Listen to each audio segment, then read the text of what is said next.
Hello, this is Rabbi Abramson. This week's Torah portion is Parashat Sh'mot. The Torah portion of Sh'mot is the first portion in the book of Sh'mot, known in English as the book of Exodus. And so with this Shabbat, we not only begin a new book of the Bible in our annual Torah reading cycle, but we begin a whole new chapter in our history. In the beginning of the portion, we read of the enslavement of the Israelites, including the edict from Pharaoh that the male Israelite babies who are born are to be killed. We read also of the birth of Moses, his being hidden in the Nile, being discovered by Pharaoh's daughter, and subsequently being raised in Pharaoh's court. And then we come to the story that I would like to concentrate on with you, and that is the brief story of Moses killing the Egyptian taskmaster. It's a story that we know from Sunday school. It's a story that we know from reading it in shul. It's a story that we've heard in the annual Torah readings for many, many years. It's a brief story, and I want to share just 4 verses with you, but perhaps as we will see, there's a lot that the story has to teach us. So here's the story. Vayihi bayamim hahem, sometime after that, that's after the earlier parts of Moses' biography that I already related to you, Vayigdal Moshe, when Moses had grown up, Vayetze el Echav, he went out to his kinsfolk, Vayar besivlotam, and he saw their burdens. Now, surely Moses knew that there were Israelite slaves, that there were Hebrew slaves. Perhaps only now, when as an adult, he emerged from his position of privilege and walked among his brothers and sisters who were Israelite slaves, perhaps only then did he really see their burdens. Well, what else did he see? The verse goes on to tell us, Vayar ish mitzri makeh ish ivri. He saw an Egyptian beating a Hebrew, me'echav, one of Moses' kinsmen. So Moses not only saw close up and directly the oppression of his fellow Israelites, but he saw one particular outrageous act, an Egyptian beating an Israelite slave, beating one of his kinsmen, beating one of his brothers. Verse 12, Vayifen ko vacho, he turned this way and that, Vayar ki ein ish, and seeing no one about, but this phrase literally can be translated, he saw that there was no one. Vayach et hamitzri, he struck down the Egyptian and hid him in the sand. As I said, we're probably all somewhat familiar with this story, and at first glance it seems to be a rather simple story.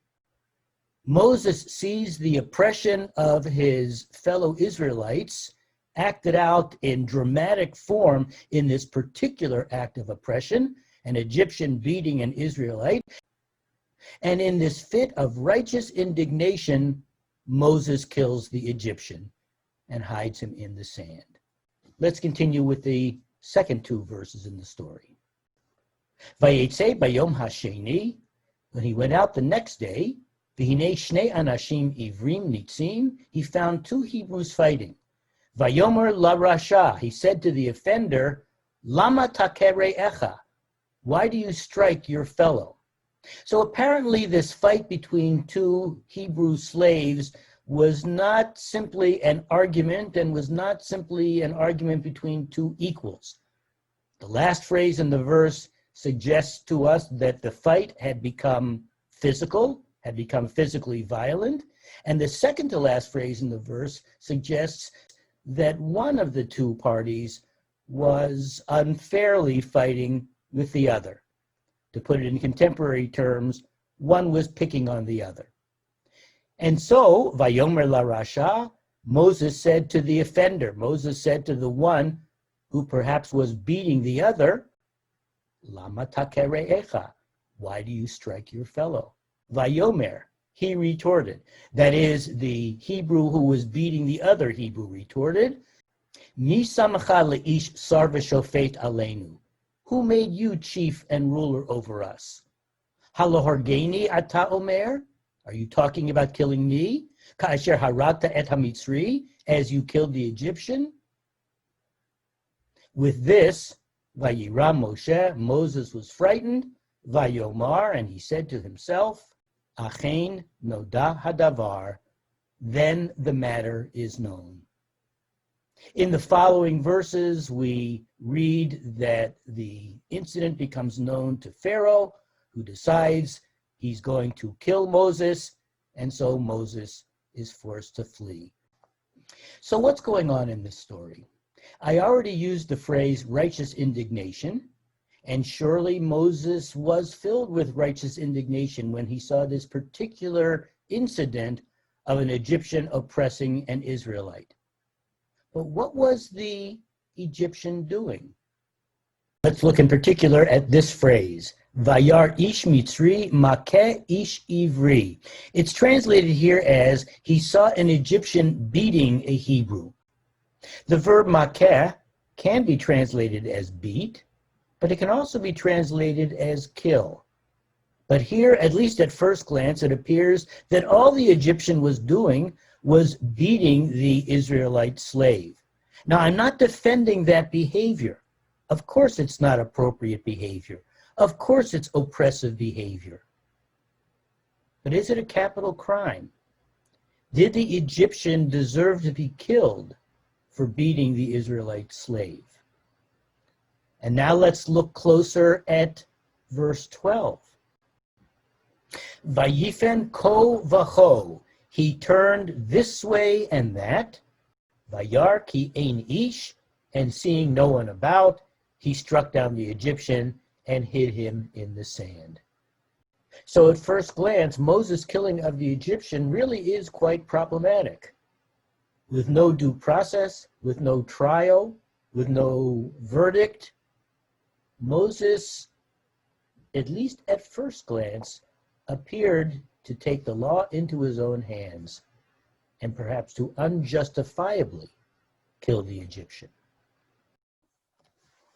What I'd like to do now is to explore this story with you through the lens of rabbinic literature, in particular through the lens of midrashic literature, that body of rabbinic legends that adds so many different levels of meaning and interpretation to our biblical narratives. What I'd like to explore with you are two passages from a collection of midrashim known as Sh'mot Rabbah or Exodus Rabbah, a large collection of midrashim on the book of Exodus. So we'll explore first Sh'mot Rabbah 128 and then Sh'mot Rabbah 129. This passage in Sh'mot Rabbah begins by quoting part of one of the verses, Vayar ish mitzri, he saw an Egyptian beating a Hebrew. And so the rabbis ask, Ma ra'ah, what is it that Moses saw?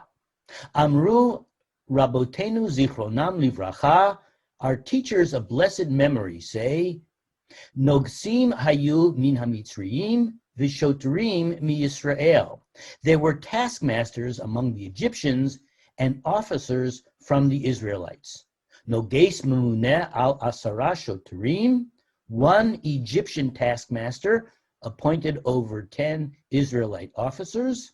Shoter memuneh al asara mi Yisrael, and one Israelite officer appointed over 10 Israelite slaves.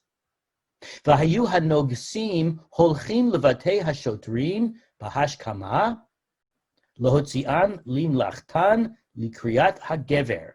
And the taskmasters would go to the houses of the officers at daybreak to make them go call the workers. Pam achat halach noges mitzri etzel shoter Yisrael. Once an Egyptian taskmaster went to do so to an Israelite officer. V'natan einav beishto shahayata yifat toar b'li mum. And he set his eye on his wife, on the Israelite's wife, who was beautiful and without blemish. Amad lishat kriyat hagever v'hotzio mibeito. He waited for wake-up call time and brought the Israelite out of his house. V'chazar hamitzri uva al ishto. Then the Egyptian returned and raped the Israelite's wife. Now this phrase, V'chazar hamitzri uva al ishto, can be translated as, then the Egyptian returned and was sexually intimate with the Israelite's wife, perhaps to suggest that the Egyptian had seduced the wife. But considering the circumstances, considering the fact that the man was an Egyptian taskmaster, that the woman was an Israelite slave, considering those circumstances, it seems pretty likely to me that this was a case of coercion, that this was not a seduction, but rather a case of the Egyptian raping the Israelite woman. But then look at the next line. V'hayata sevura shehu ba'ala v'nit abura mimenu. She thought that he was her husband, and she subsequently became pregnant from him. I don't know what to make of this line. You and I can imagine ways, and certainly brutal ways, in which a rapist can conceal his identity from his victim. And perhaps that's what the Egyptian did in this case. But how likely is it for a woman to be sexually intimate with a man and then to mistakenly assume that that man is her own husband? That doesn't seem likely to me. Perhaps this line is suggesting to us that the rape victim was so traumatized by her experience that in an attempt to deal with that psychological trauma, she perceived the event slightly differently. Perhaps she started to convince herself the man she had been intimate with was in fact her husband. Or perhaps she planned to tell her husband that she thought it had been he, if he subsequently asked her about this. And apparently that's just what happened. Chazar bala umatzah hamitzri yotzei mibeito. The Israelite husband returned and found the Egyptian leaving his house. Sha'al ota shema nagabach. So he asked his wife, did he touch you? Amara lo hin usfura ani sha'atahu. She said, yes, but I thought he was you. Again, perhaps she had begun to convince herself that the unknown man was in fact her husband. Or perhaps at this point, she was simply trying to convince her husband that she had not been unfaithful to him, that she had not been forced to be unfaithful to him, that she had thought that she was being intimate with him, with her own husband. In any event, Kevan sheyada hanoges shehirgish bo, when the taskmaster saw that the Israelites suspected him, hechziro la'avodat haperech, he returned him to hard labor. Remember that the Israelite had been a supervisor, had been an officer supervising other Israelite slaves. But now that the Egyptian knew that the Israelites suspected him of having violated his wife, the taskmaster returned him to hard labor. He demoted him to the status of a simple laborer. But more than that, v'haya makeh oto u'mvakesh lehorgo, and he struck him and sought to kill him. Aha! In this telling of the story, it is undeniable that the Egyptian was not simply beating the Israelite, he was not simply abusing him, he was trying to beat him to death. He was attempting to murder him. And now, a new wrinkle in the story. Haya Moshe ro'eh oto, Moses looked at him, Moses looked at the Egyptian, umabit bo v'ra'a b'ruach hakodesh, ma she'asa b'bayit, and he saw with ruach hakodesh what he had done in the house. The Hebrew phrase ruach hakodesh can be translated as the Holy Spirit, but the English phrase, the Holy Spirit, has a particular Christian connotation. In fact, in rabbinic literature, the phrase Ruach HaKodesh is often used to denote divine inspiration, also known as prophecy. So now the Midrash is telling us that through this Ruach HaKodesh, through this divine spirit, through this spirit of prophecy, God made Moses see what the Egyptian had done in the house. And in addition to that, V'ra'a ma she'atid la'asot lo basadeh. And Moses also saw what the Egyptian would do in the field. What was the Egyptian about to do there in the field? He was about to kill the Israelite slave. Amar vadai zeh chayav mita. And so Moses said, surely he is liable to the death penalty. Surely the Egyptian taskmaster who is attempting to murder an Israelite slave is liable to the death penalty, kamoshe katuv, as it is written, umake adam yumat. One who kills a human being shall be put to death. So the Ruach HaKodesh, the divine spirit of prophecy, showed Moses the seriousness of the Egyptian taskmaster's sins, and in particular showed Moses that the taskmaster was deserving of the death penalty because he was attempting to murder the Israelite slave. V'lo od, ele sheba al ishto shel datan, al kach chayav hariga. Moreover, since the Egyptian cohabited with the wife of Datan, he was liable to the death penalty. Well, now we know the specific identity of the Israelite slave and of his wife. The Israelite slave is identified in this midrash as Datan.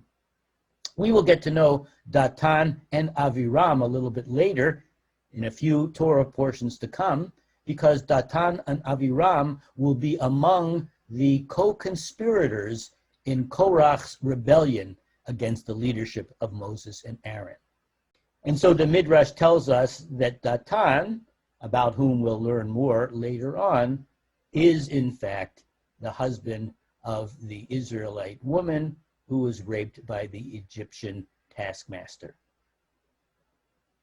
But she was a married woman, which means that the crime perpetrated against her was not only rape, it was also the crime of adultery. Shene'emar mot yumat hano'ef v'hano'afet. As it is said in the book of Leviticus, the adulterer and the adulteress shall be put to death. According to Torah law, adultery is a capital crime.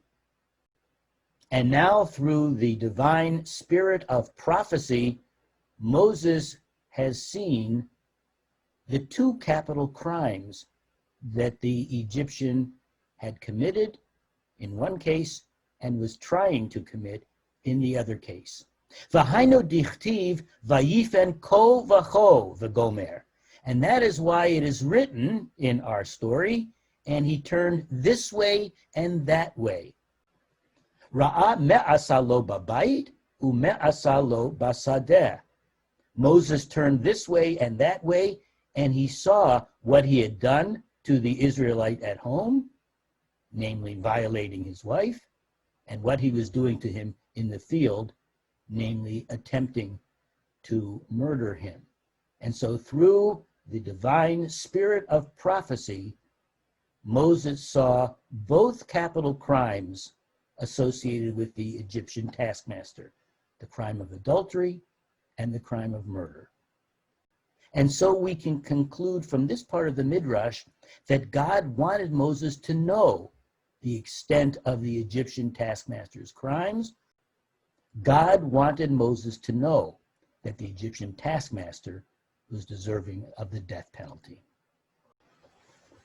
Let's turn our attention now to the second Midrashic passage, Exodus Rabbah 129. It begins by presenting to us a piece of one of the verses in our story. Vayar ki ein ish. Moses saw that there was no one. Ki ven mavet hu. He saw that the Israelite slave was dying. This midrash is going to present 4 interpretations of what it is that Moses saw. The first one is that Moses saw the Egyptian taskmaster trying to murder the Israelite slave. And evidently, he was rather effective because the Israelite slave was close to death. In Jewish law, there is a concept known as din rodef, the law of the rodef, or the law of the pursuer. The law of the pursuer indicates that if you see somebody who is about to be murdered, and you are in a position to save that innocent person's life, but the only way you can do it is by killing the would-be murderer, if that's the only way you can save the would-be victim's life, then you are permitted, and perhaps arguably required, to kill the would-be murderer. And so in this situation, as Moses sees the Egyptian taskmaster attempting to murder the Israelite, he knows that he is within his own rights to kill the Egyptian taskmaster if that's the only way that he can save the Israelite slave's life. Interpretation number 2, Rabbi Yehuda Omer. Rabbi Yehuda said, Ki ein ish, he saw that there was no one, sheyekaneh lahakadosh baruch hu v'yahargenu.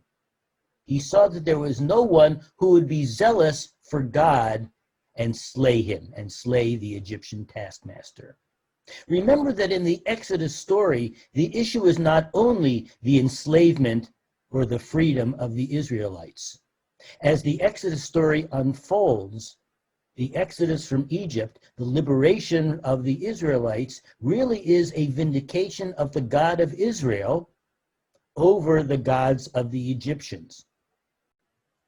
And so the Midrash suggests that as the Egyptian taskmaster is attempting to murder the Israelite slave, attempting to murder one of God's own people, Moses looks around and sees that there is no one who is willing to stand up for God by saving this member of the Israelite community who is close to death.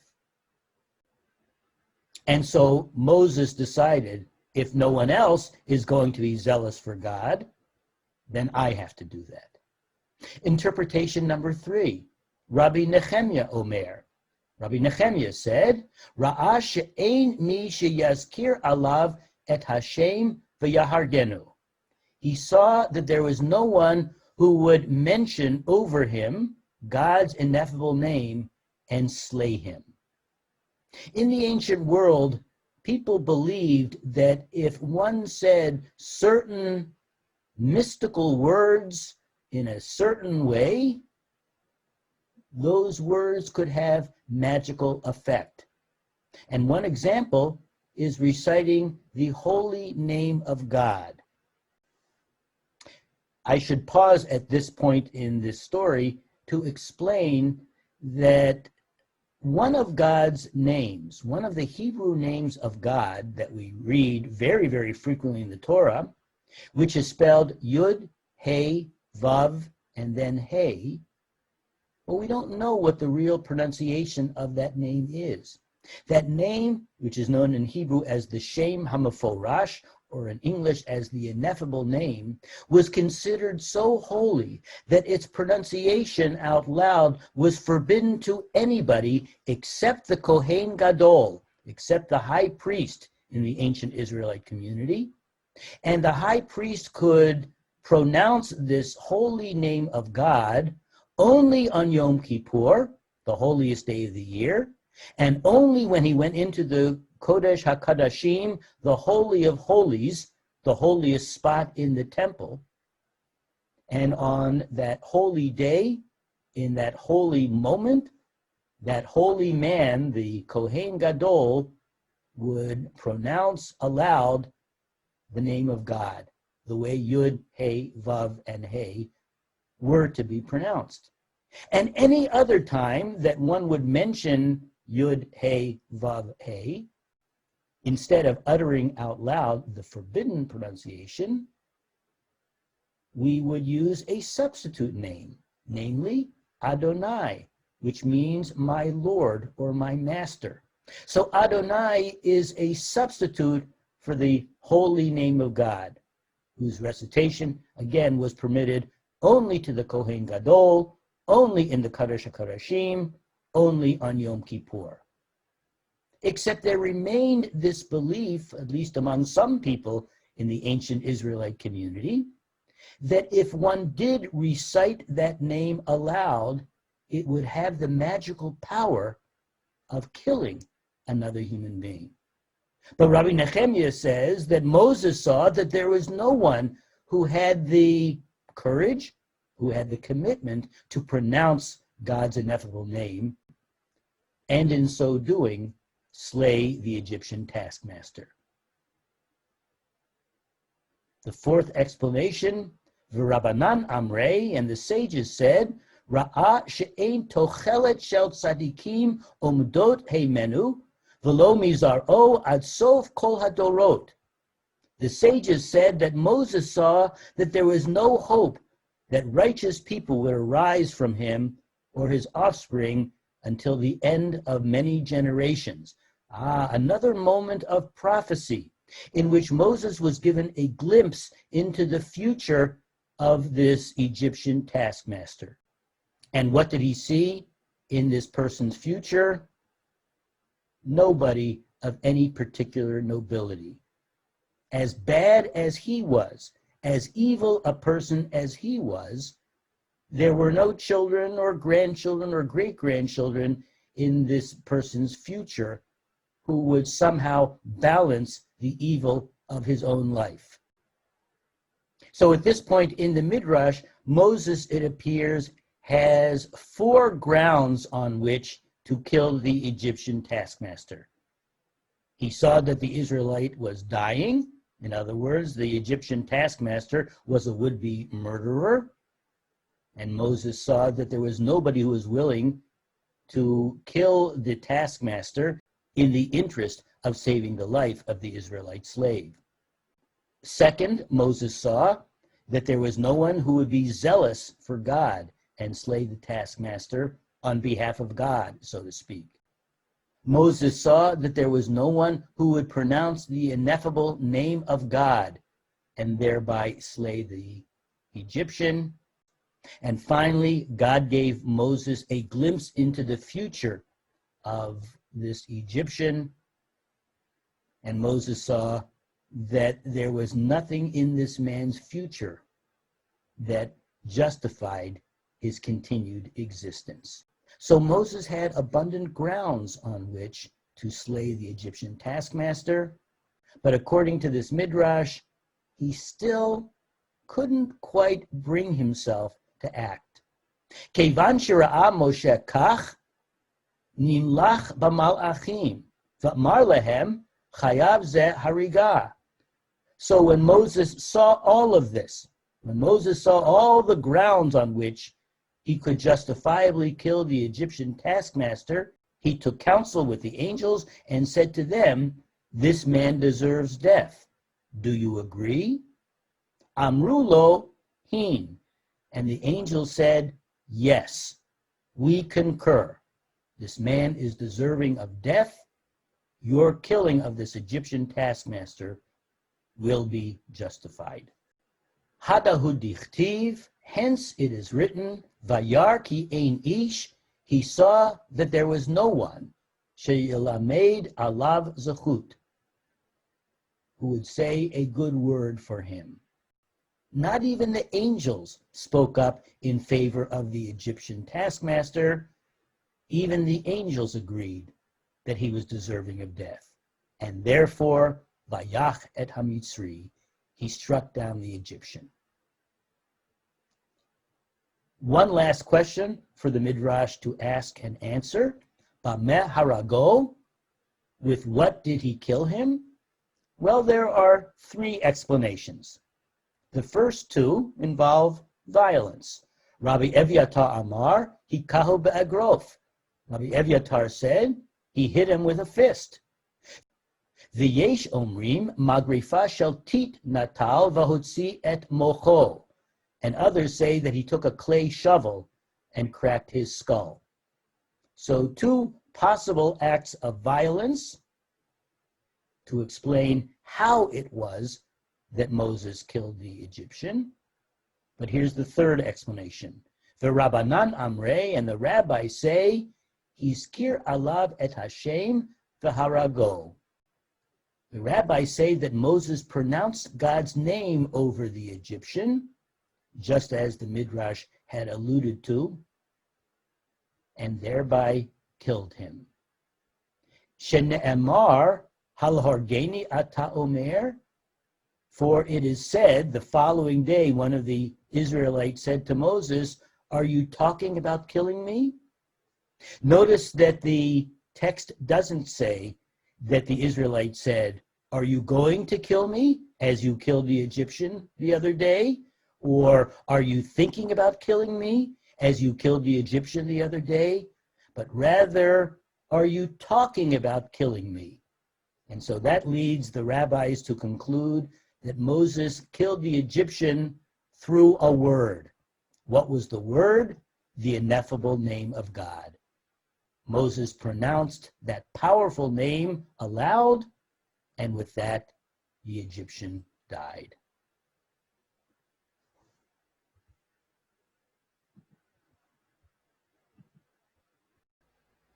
So what does all this have to teach us? I pointed out that at first glance, this story was really very troubling because it appears at first glance to present a moment in which Moses, filled with righteous indignation, which we share, nevertheless acted on that righteous indignation and perhaps unjustifiably killed another human being. And yet look at what the Midrashic texts try to do to the story. First, Exodus Rabbah 1:28, the first passage that we studied. This passage tries to convince us that the Egyptian was deserving of death. First, because he was a sexual predator. He was undeniably an evil man. But second, because he was an adulterer. Moses learned that he had committed one capital crime. And third, that he was a would-be murderer. Moses saw that the Egyptian was attempting to murder the Israelite. Of course, murder is a capital crime. And so Moses was justified in killing this adulterer, in killing this would-be murderer. But second, in this passage, we saw the divine element of Ruach HaKodesh, of prophecy, being introduced into the story to suggest perhaps that God wanted Moses to know just how bad the Egyptian was and that he was deserving of death. Exodus Rabbah 1:29, the second text that we studied, has more to teach us. Commenting on the phrase Vayarki ein ish, he saw that there was none, we saw four explanations. The first one, that the Egyptian was killing the Israelite, and therefore that Moses' act was a justifiable act of saving a would-be murder victim, because there was no one else who would save him. The second explanation from Rabbi Yehuda, the issue was standing up for God. Remember that as the story unfolds, the exodus from Egypt is, among other things, a vindication of the God of Israel over the gods of the Egyptians. Third, the explanation that when Moses saw that there was no one, that meant that he saw that there was no one who would utter the Shem HaMeforash, God's ineffable name, and thereby kill the Egyptian. Another divine element being introduced into the story. And fourth, the sage's explanation that Moses was shown, perhaps by that same Ruach HaKodesh, that same prophetic spirit that the Egyptian had no righteous descendants who after the fact could justify his life. So 4 explanations that assert that the Egyptian was deserving of death and that Moses was justified in killing the Egyptian. The next element in this second large midrashic text tells us that when Moses saw all of the above, still he consulted the angels. Another divine element being introduced here. And the angels concurred that the Egyptian was deserving of death. And finally, from this last text, how did Moses kill the Egyptian? Yes, there are 2 descriptions of simple violence, using his fist or using a shovel. But the 3rd description of Moses' act, simply speaking the divine name, yet another divine element introduced into the story. So what's going on in these midrashim? What are these midrashim trying to do to our understanding of Moses killing the Egyptian? For one thing, they are an extensive attempt to paint a damning portrait of the Egyptian, one who is deserving of death. But notice also the attempts to elevate Moses' act by including numerous divine elements into the story, not only to justify Moses' behavior, but also here at the early part of the long story of our enslavement, our struggle for freedom, and ultimately our liberation, to inject the metaphorical hand of God into the story, to remind us that as much as Moses and Pharaoh and Aaron and others are central in the drama, God is no less central in the story of the Exodus from Egypt. Shabbat Shalom.